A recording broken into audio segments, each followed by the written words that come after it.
Well, hello there. I'm Pete LaFrance, the old Growler. Welcome to Meeting Expectations. What we do here is we take a look at a can or a bottle of beer.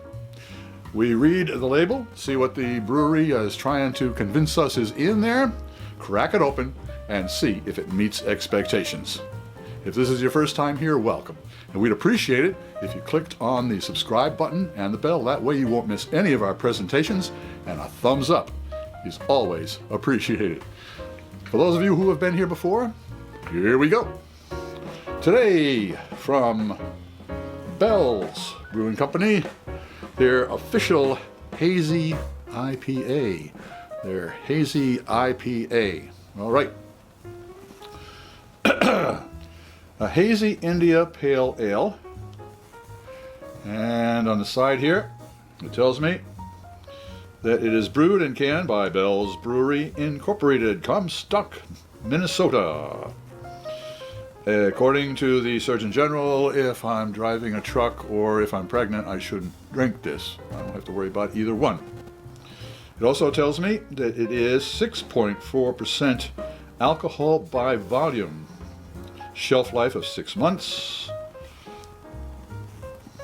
And that is it. Not another piece of information here. We just have the alcohol content, 6.4, and it is a Hazy India Pale Ale. Well, it says the bar kind of low, but the thing is, it's Bell's. And I know by reputation that these guys, we've tasted many of their beers. In fact, if you take a look up there, there'll probably be one or two banners that will direct you to those other beer tastings. All right, this costs $2.76 at the local Beer Barrel store here in beautiful downtown Brooklyn. All right, so what are we expecting? A Hazy India Pale Ale, a hazy beer.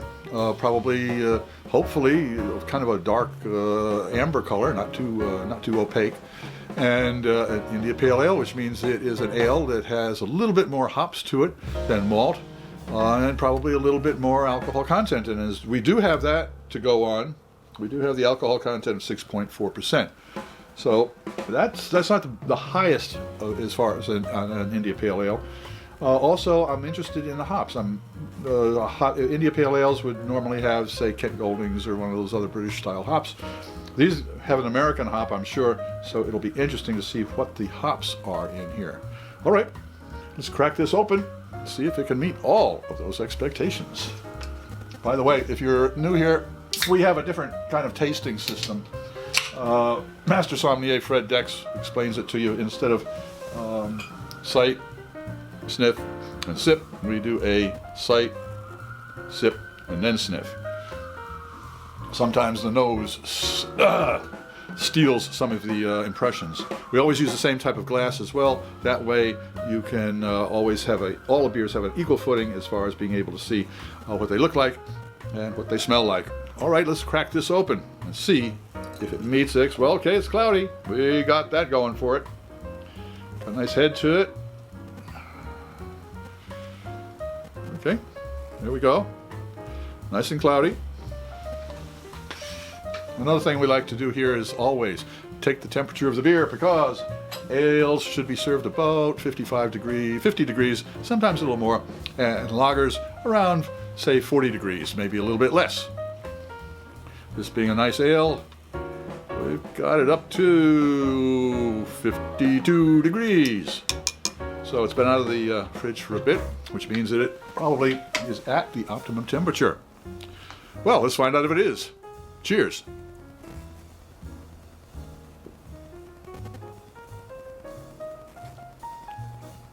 Yes, that is an IPA.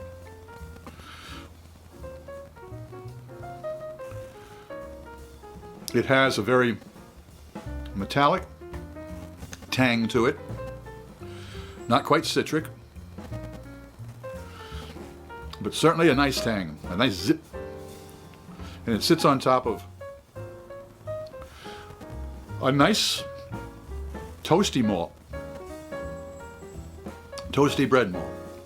So you've got the little toasty bread malt type of a flavor down underneath and a tang, a nice sharp zip of hops along the top.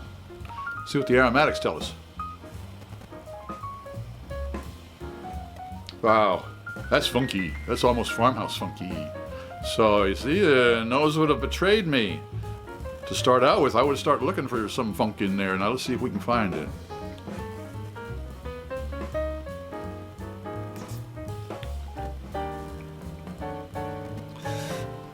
Not a trace of funk. Wow. A double personality on this little baby. Well, in that case, is it intriguing? It certainly is. And does Bell's official Hazy IPA meet expectations? I would say it exceeds it. I'm Pete LaFrance, the old Growler, hoping all of your beers meet expectations.